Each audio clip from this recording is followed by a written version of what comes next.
अस्सलाम वालेकुम वरहमतुल्लाहि वबरकातुहू అవుజుబిల్లాహి మినష్ షైతానిర్ రజీం బిస్మిల్లాహిర్ రహమానిర్ రహీం. శాపగ్రస్తుడైన సైతాన్ బారి నుంచి సృష్టికర్త అయిన అల్లాహ్ యొక్క రక్షణని, అల్లాహ్ యొక్క సహాయాన్ని, రక్షణ వేడుకుంటూ ఉన్నాను. ఆమీన్. అల్లాహ్ ప్రవక్త ముహమ్మద్ సల్లల్లాహు అలైహి వసల్లం గారిపైన శాంతి సేవకులు కురిపించడం వల్ల ఆమీన్. ఈరోజు మనం నమాజే అర్కానే నమాజ్ లేదా నమాజ్ యొక్క స్తంభాలు లేదా ఇలాంటి విషయాలు మనం తెలుసుకోబోతూ ఉన్నాము. సరైన జ్ఞానాన్ని, ఇల్ముని ప్రసాదించమని నేను సృష్టికర్త అయిన అల్లాహ్ని మనందరి తరపున ప్రార్థిస్తూ ఉన్నాను. ఆమీన్. ఈ యొక్క పాఠం ప్రారంభించే ముందు ఈరోజు మన ముందు కొన్ని ప్రశ్నలు ఉన్నాయి. 5 ప్రశ్నలు. 1, నమాజు మూల స్తంభాలు ఎన్ని? 2వ ప్రశ్న, తక్బీరే తహ్రీమా అంటే ఏమిటి? 3వ ప్రశ్న, సలాం తిరుగుతూ ఏ విషయాన్ని ప్రకటిస్తాం? 4వ ప్రశ్న, ప్రతి నమాజులో ఎంత మేరకు ఖిరాత్ తప్పనిసరిగా చేయాలి? 5వ ప్రశ్న, అత్తహియాత్ దరూద్ ఎప్పుడు చదవాలి? ఇక మనం ఈరోజు పాఠాన్ని ప్రారంభిద్దాం. నమాజులో అర్కానే నమాజ్ అంటే నమాజ్ యొక్క స్తంభాలు. నమాజులో 7 విషయాలు, 7 స్తంభాలు తప్పకుండా పాటించాలి. అందులో ఏది లోపించినా నమాజు కాదు. ఒక భవనం 7 స్తంభాలపై ఆధారపడితే గనక ఆ భవనంలో స్తంభాల ప్రాముఖ్యత ఎంత ఉంటుందో అలానే నమాజు యొక్క విషయం కూడా. అందుచేతనే ఈ 7 విషయాలను నమాజే అర్కాన్ అని, నమాజ్ యొక్క స్తంభాలు అని అంటారు. ఆ 7 ఏమిటి అంటే, 1, అల్లాహు అక్బర్ అనటం, దీన్ని తక్బీరే తహ్రీమ్ అంటారు. 2వది, నిలబడటం, దీన్ని ఖియామ్ అంటారు. 3వది, ఖురాన్లో కొద్ది భాగం పఠించడం, దీన్ని ఖీరత్ అని అంటారు.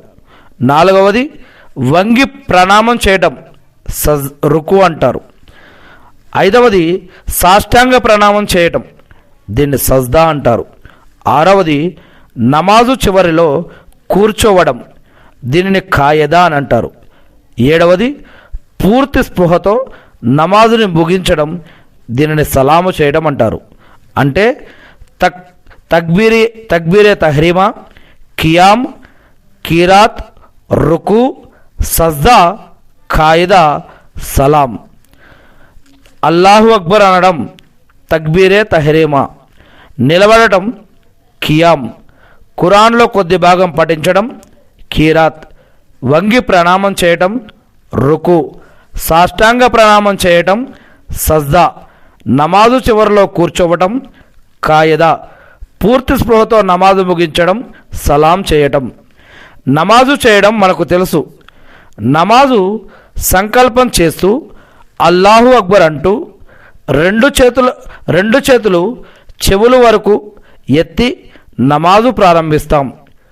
ఇక అటు ఇటు చూడటం కానీ మాట్లాడటం కానీ తిరగటం కానీ ఉండదిగా. అల్లాహు అక్బర్ అంటూ నమాజు ప్రారంభించడం అవసరం. అల్లాహు అక్బర్ అంటూ నమాజు ప్రారంభించడం అవసరం. అలా చెయ్యలేదనుకో నమాజు కాదు. నమాజు నియత్ అంటే సంకల్పం చేసి నిలబడాలి. కనీసం దివ్య ఖురాన్ నుండి 1 సూరా లేదా 3 ఆయతులు చదివేంత వరకైనా నిలబడాలి. ఖురాన్ నుండి కనీసం ఇంత మటుకైనా చదవాలి. దీని తర్వాత రుకు చేస్తాం. ఇలా రుకు చేయడం కూడా అవసరం. వీటన్నిటిలో ఏది చేయకపోయినా నమాజు కాదు. రుకు తర్వాత మళ్ళీ నిలబడి ఆ తర్వాత సజ్దా చేస్తాం. చివరిలో కొద్దిసేపు కూర్చోవాలి. అత్తహియాత్ దరూద్ పఠిస్తాం. వీటన్నిటిలో ఏది సరిగా లేకపోయినా, ఏది లోపించినా నమాజు కాదు. తర్వాత సలాం చెబుతాం. అంటే నమాజు పూర్తి చేశామని సంతృప్తి చెందడమే. ఇక నమాజు నుండి బయటికి వచ్చినట్లే. ఈ విధంగా ఎటువంటి దోషం లేకుండా నిండు మనస్సుతో పూర్తి నమాజు ముగించుకుంటాం. ఒకసారి జిబ్రీల్ అనే గాబ్రియల్ అనబడే దైవదూత ప్రవక్త ముహమ్మద్ సల్లల్లాహు అలైహి వసల్లం గారి దగ్గరికి వచ్చి, అల్లాహ్ యొక్క దూత ప్రవక్త ముహమ్మద్ సల్లల్లాహు అలైహి వసల్లం గారి దగ్గరికి వచ్చి ఇస్లాం అంటే ఏమిటి, ఈమాన్ అంటే ఏమిటి, ఇఖ్లాస్ అంటే ఏమిటి అని ప్రవక్త ముహమ్మద్ సల్లల్లాహు అలైహి వసల్లం గారిని మానవ రూపంలో వచ్చి అడగడం జరుగుతుంది. అప్పుడు ప్రవక్త ముహమ్మద్ సల్లల్లాహు అలైహి వసల్లం గారు ఏమంటారంటే, ఇస్లాం అంటే 5 విషయాలు. ఏమిటి? లా ఇలాహ ఇల్లల్లా ముహమ్మద్ రసూలుల్లాహ్, అల్లా తప్ప ఆరాధనకి అర్హులు ఎవరూ లేరు, ఎవరో కారు, ఆయన సృష్టికర్త, దేవుడు, భగవంతుడు, ఆ అల్లా తప్ప ఆరాధనకి అర్హులు ఎవరూ లేరు, ఎవరో కారు అని ప్రవక్త ముహమ్మద్ సల్లల్లాహు అలైహి వసల్లం గారు అల్లా యొక్క ప్రవక్త, అల్లా యొక్క దాసుడు, ఆయన కూడా ఒక మానవుడు అని సాక్ష్యం ఇవ్వటం. ఇక తర్వాత మరి నమాజు స్థాపించటం, ప్రతిరోజు 5 నమాజులు స్థాపించడం. దాని తర్వాత ప్రతిరోజు సంవత్సరానికో వారానికో నెలకో కాదు, ప్రతిరోజు 5 నమాజులు స్థాపించడం. దాని తర్వాత స్తోమత ఉన్నవారు ప్రతి ఒక్కరూ కూడా రంజాన్ నెల మొత్తం కూడా ఉపవాసాలు పాటించడం. దాని తర్వాత స్తోమత ఉన్నవారు వారు ఖచ్చితంగా జకాత్ తీయాలి, తీయకపోతే దాని గురించి కూడా అల్లా ప్రశ్నించడం జరుగుతుంది. స్తోమత ఉన్నవారు జకాత్ ఇవ్వాలి. దాని తర్వాత స్తోమత ఉన్నవారు ఖచ్చితంగా హజ్ చేయాలి. ఇలా ఇస్లాం గురించి చెప్పిన తర్వాత ఈమాన్ అంటే అల్లా ఉన్నాడు, చూస్తున్నాడు, వింటున్నాడు, పుట్టిస్తున్నాడు, మరణాన్ని జీవాన్ని ఇచ్చేది, తిరిగి లేపేది, స్వర్గం నరకం ఇచ్చేది అన్నీ కూడా మాలిక్ యౌమిద్దీన్ అల్లా అనేవారు ఉన్నాడు అని నమ్మటం, విశ్వసించడం, ఆయన్నే ఆరాధించడం. ఇక రెండవది, అల్లా వెలుతురు నుంచి దైవదూతలను సృష్టించాడు, అగ్ని నుంచి జిన్నులను సృష్టించాడు, మట్టి నుంచి మానవులను సృష్టించాడు. ఈ వెలుతురుని, అగ్నిని, మట్టిని కూడా సృష్టించింది అల్లానే.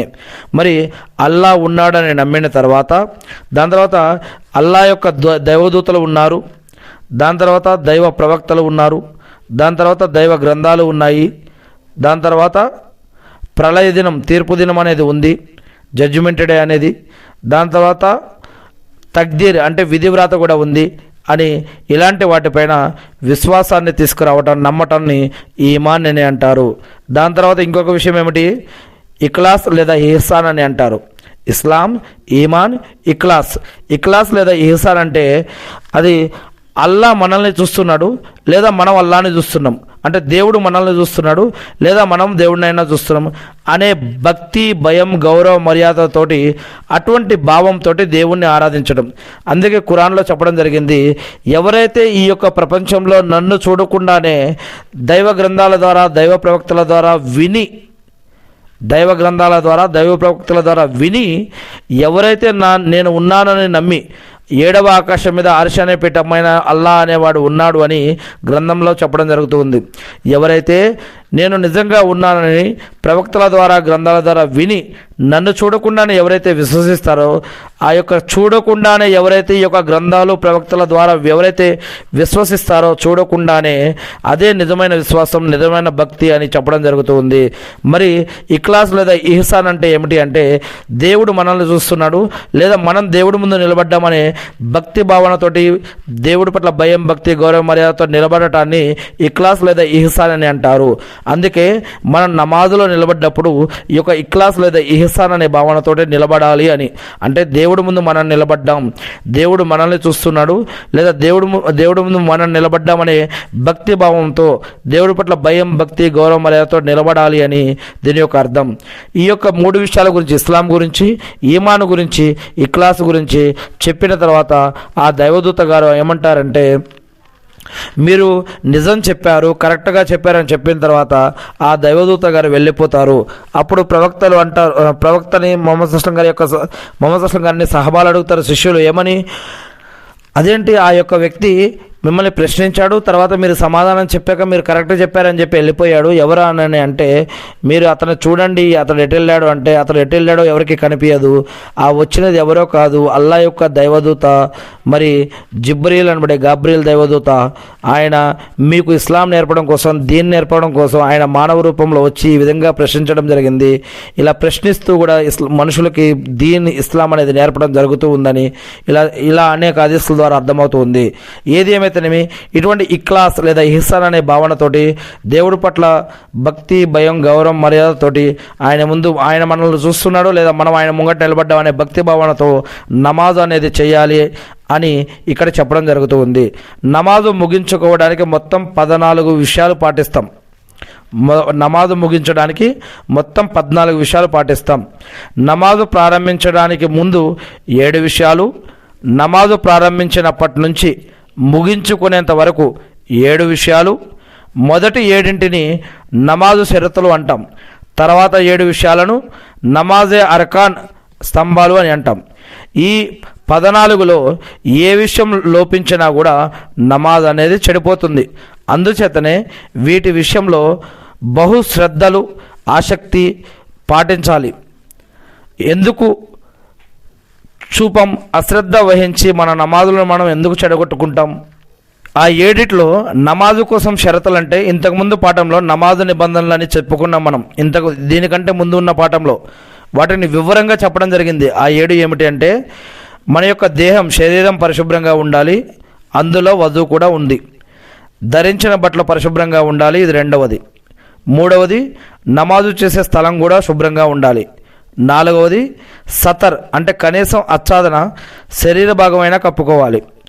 5వది వేలకు సమయానికి నమాజు చేయాలి. 6వది కిబ్లా అంటే కాబా వైపుకు ముఖం తిరగాలి. 7వది నమాజు కోసం సంకల్పం చేయాలి. ఇప్పుడు ఇవి నమాజు కోసం షరతులు. అదే అర్కానే నమాజ్ అంటే నమాజ్ యొక్క అర్కాన్ ఏంది? 1 అల్లాహు అక్బర్ తక్బీరే తహ్రీమ్, 2వది ఖియామ్ నిలబట్టం, 3వది ఖీరాత్ అంటే ఖురాన్లో కొద్ది భాగం పఠించడం, 4వది రుకు అంటే వంగి ప్రణామం చేయటం, 5వది సజ్దా అంటే సాష్టాంగ ప్రణామం చేయటం, 6వది ఖాయిదా అంటే నమాజు చివరిలో కూర్చోవడం, 7వది సలాం అంటే పూర్తి స్పృహతో నమాజు ముగించటం. ఈ విధంగా 14 విషయాలు అన్నమాట. ఇక ఈనాటి మన ప్రశ్నలు ఇంకొకసారి గుర్తు చేసుకుందాం. నమాజు మూల స్తంభాలు ఎన్ని? మొదటి ప్రశ్న. ఇక 2వది తక్బీరే తహ్రీమ్ అంటే ఏమిటి? 3వది సలాం తిరుగుతూ ఏ విషయాన్ని ప్రకటిస్తాం? 4వ విషయం ప్రతి నమాజులో ఎంత మేరకు ఖిరాత్ తప్పనిసరిగా చేయాలి? 5వ ప్రశ్న అత్తహియాత్ దరూద్ ఎప్పుడు చదవాలి?